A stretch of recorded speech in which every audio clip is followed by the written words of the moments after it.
to see each other anymore. I cry each time you leave out the door.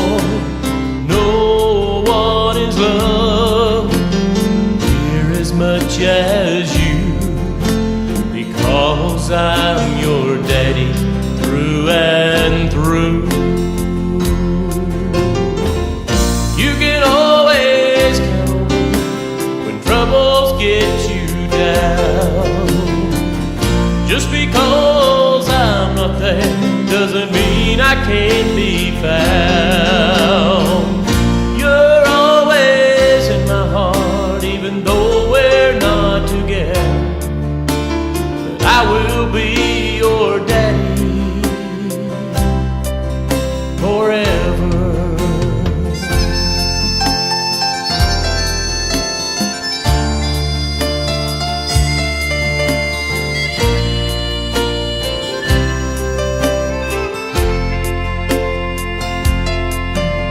I know you must be sad knowing Daddy's gone. You don't have to be grown up to feel all alone, knowing that I love you, get you through the day, and remember what your daddy would always say.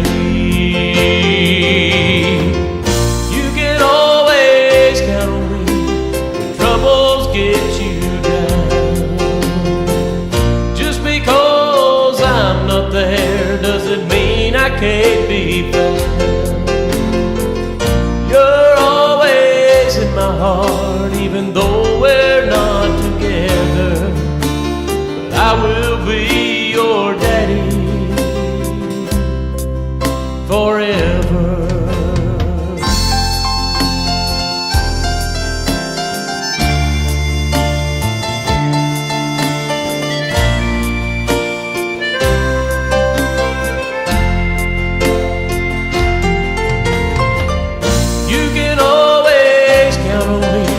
When troubles get you down, just because I'm not there doesn't mean I can't be found.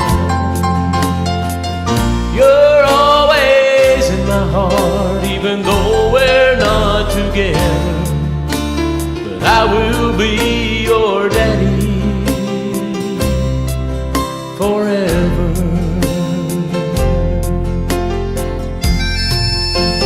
I will be your daddy forever.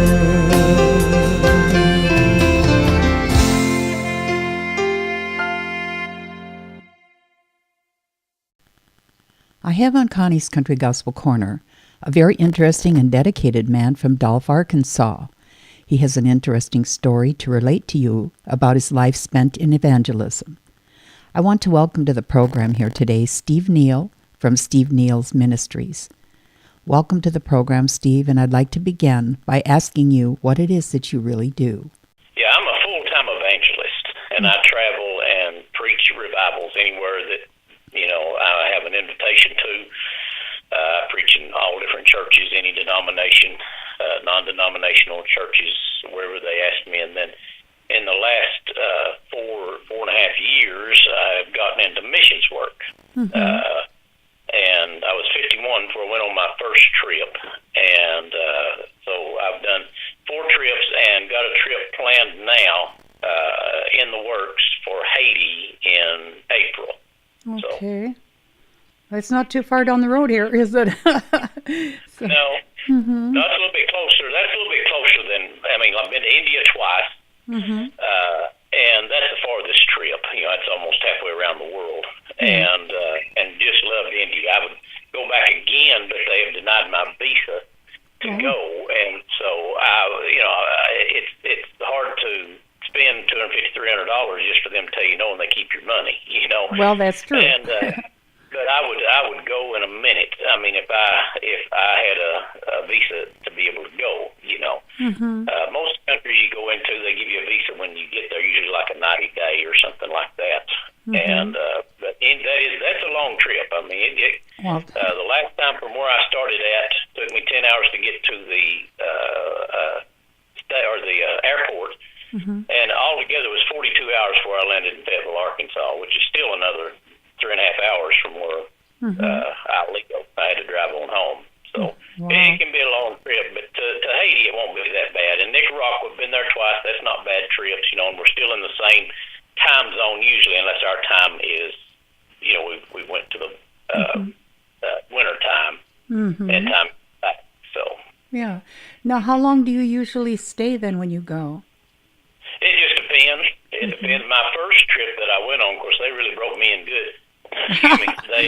They kept me for 26 days, and I had never been out of the States before, so they broke me in pretty good. But most of the rest of them have been like about a 2-week, you know, 12 to 14 days, something like this. This trip, we will leave April 1st and come back. We'll leave there 11, probably get home the 12th. So, you know, that's going to be an 11-day trip on that. So somewhere within a 2-week period, lots of times. Yeah. So what does your time there consist of? What is it that you actually do? Well, I'm not a builder, and I don't have any kind of like church plans or anything to go down there and do anything like that. What we do is, or all I do is just go in and we have crusades. Okay. And just have services, we sing, have services, do pastoral conferences, and so forth like that. But that's all we do. We go into homes, we go into hospitals, and minister to people. In fact, we're going to be going into schools, apparently. In Haiti.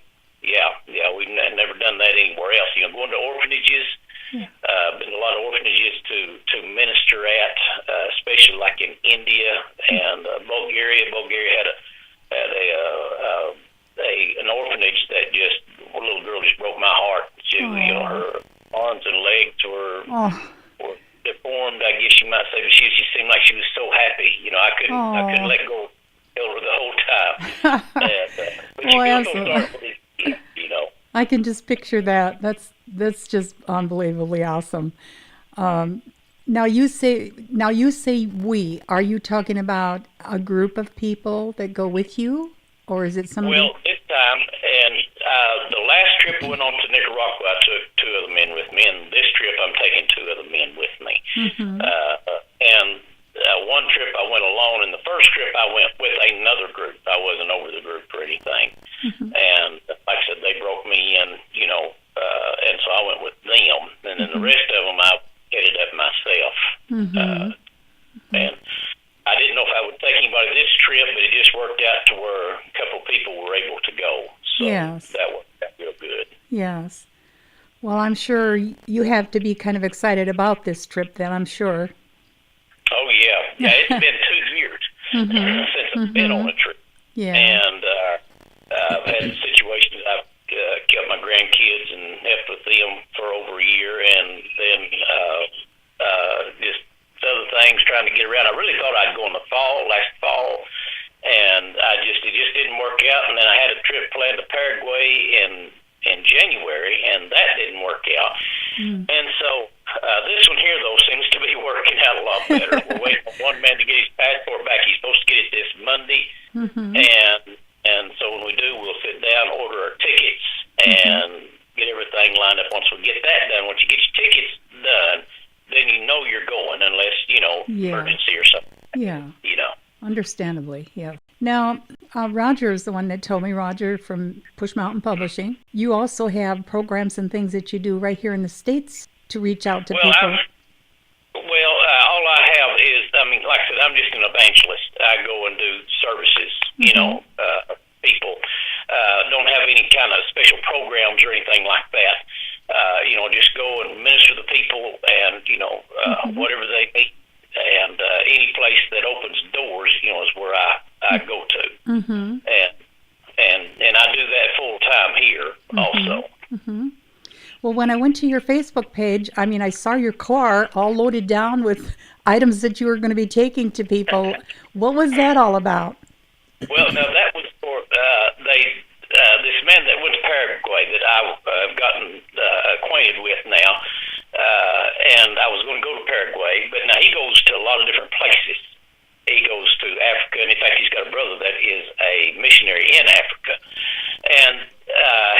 has a ministry where he takes shoes, and apparently in Africa, the reason that a lot of them have a lot of bad diseases is because they don't have shoes. Now, I didn't even know that. Oh, my.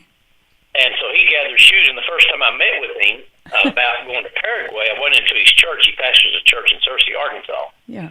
And when I got in there was shoes everywhere, and it just hit me. I thought I could do that. Because, I got to tell you this. I'm worse than a woman when it comes to shoes. I got I don't know how many pairs of shoes. Oh, that makes me laugh. I can go through my closet, and so I did two runs, and probably will do more. In fact, I've got people asking me, when you going to get more shoes, and I took, I don't know, I didn't count them or anything, but the car was loaded out. I'm going to say there was at least, not being conservative, I was conservative on this. Yeah. I would say there was at least 600 Holy pairs cow. in both loads. Now, that's total. That's amazing. And really, I would say that there was more. Yeah. But yeah. conservative with.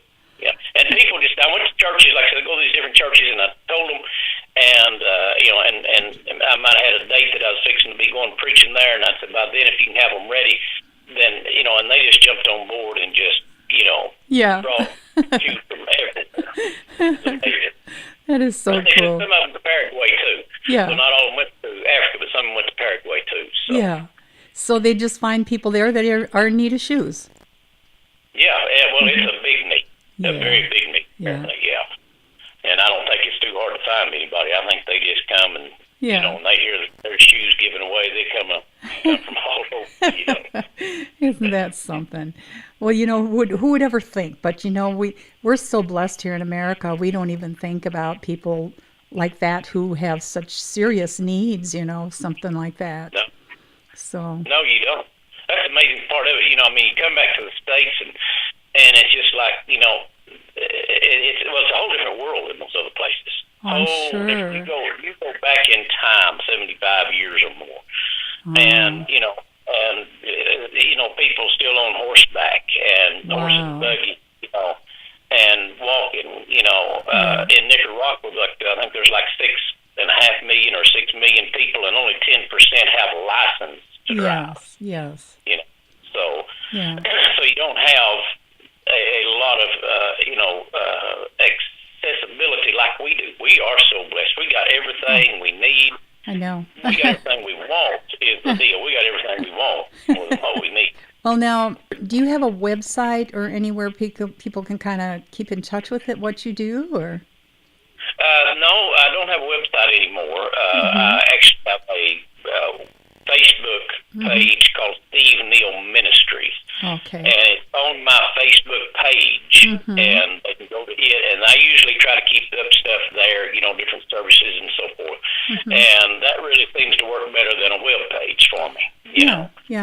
I put pictures on there. They can go in there and see a lot of pictures from past trips that I've taken and so forth, and things that have happened. So. And I'm sure, if people feel like they would like give something to your cause, why they can do it through you right there on your Facebook page.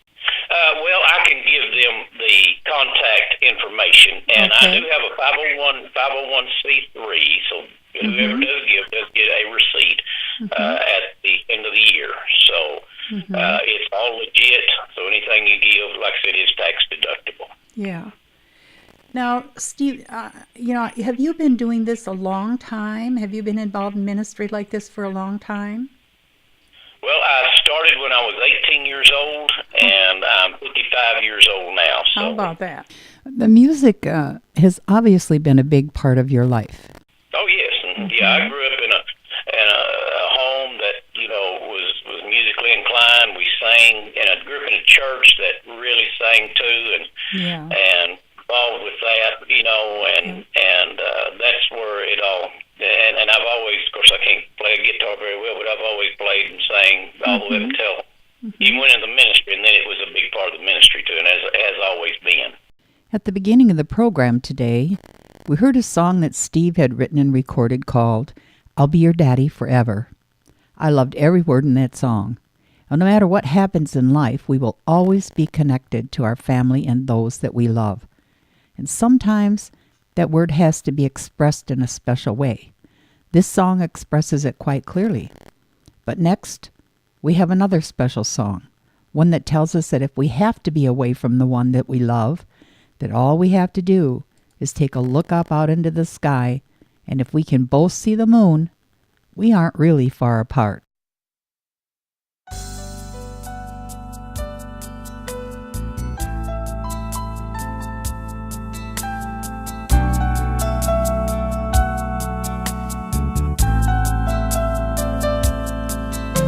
It's 9 o'clock at night, and I'm waiting for the phone to ring. It's someone on the other line, makes me feel like a king.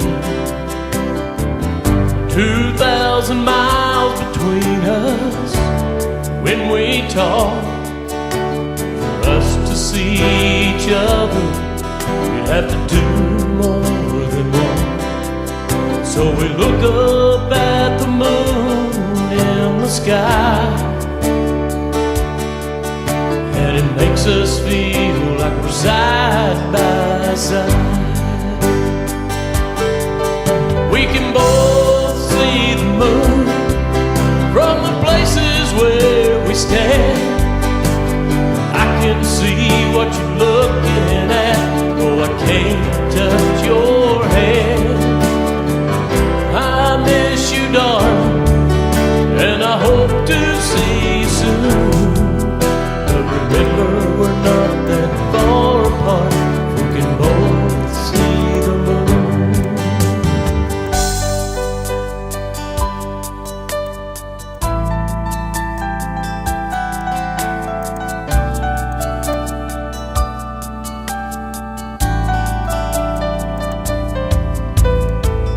Good night, I'll see you later.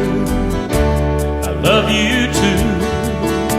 A butterfly kiss that'll fly through the night all the way to you. As I hang up the phone and tears fill my eyes,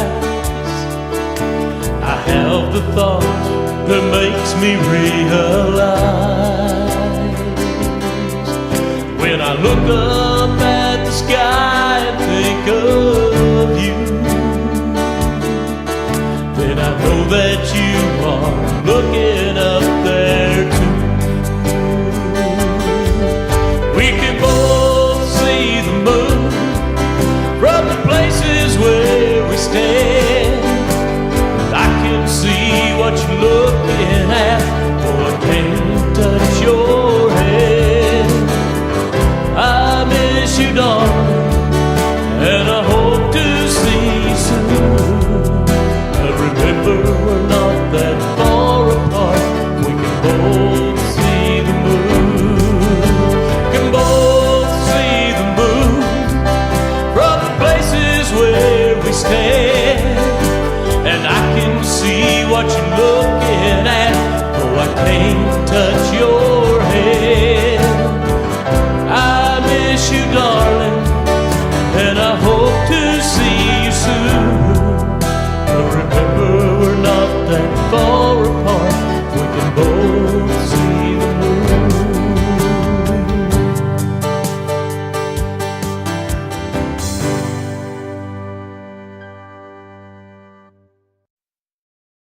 Steve, I'd like to ask you if there's anything special that you might like to share with all our listeners here on Connie's Country Gospel Corner. My main passion is, of course, is to minister and to reach as many lost souls as we can. Yes. Yeah. And I'm a big believer in prayer. And if I could ask anybody to do anything, it would be pray for me. And I believe prayer does. A lot of people say, "Well, I need your money." Well, I need your prayers. God will provide if we put Him first. And God always has provided. I've never asked for a penny in my life, and God has always provided anything. He's taking care of you, huh? That's right. You seek God first, and He will provide for you. And That's He will awesome. give you whatever you need. And that was one of the first scriptures ever stuck to me. I walked in my grandma's house. She lived just down the road here from us, and I walked in there one day, and and I seen that scripture, and I had just started preaching, hadn't been preaching very long, seen that scripture on her cabinet door, and I thought, that's what I'll do. Yes. And so that's been mainly my theme, put God first, Yep. and He'll take care of you. Isn't that something? We need prayer. We need prayer. Our churches, if we would just pray, He said, if my people, which are called by my name, will humble themselves and pray, Yes. and seek my face, and also turn from their wicked ways, but to pray. Yes. If we would just pray, we could see this country turn around. Yes, I believe that. That's my heart right Yes. there. Yeah. Well, I definitely do feel that it wasn't quite by accident that we come to know about Steve. So I'm going to say thank you so much for joining us here today. And Well, you're welcome. Thank you. Yes. Well, God bless you, Steve. God bless you. Thank you. And last year, we have another song that Steve has made clear is the one that's close to his heart. And it's called So I Could Thank You, Lord.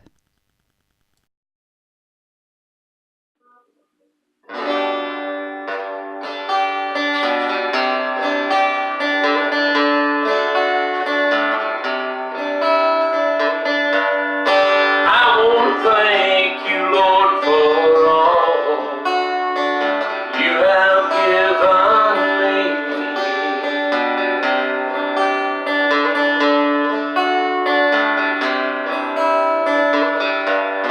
I have life and I have it more abundantly.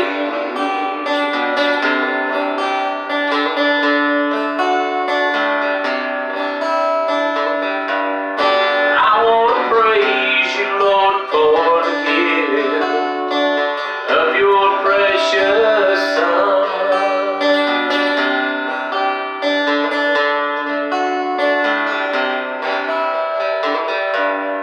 He's the one who was and is to come.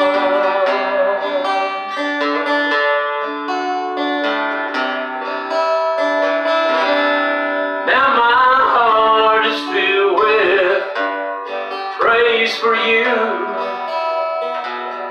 'cause I was on your mind when on that hill you climbed to open up a door so I could love you, Lord.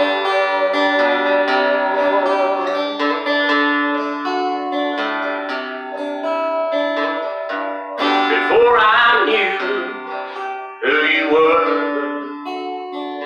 you came to me.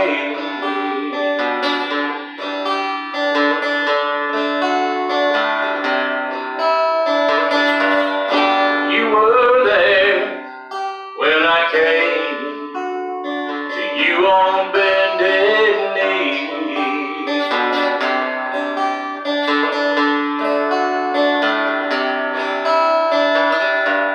Your nail-scarred hand reached out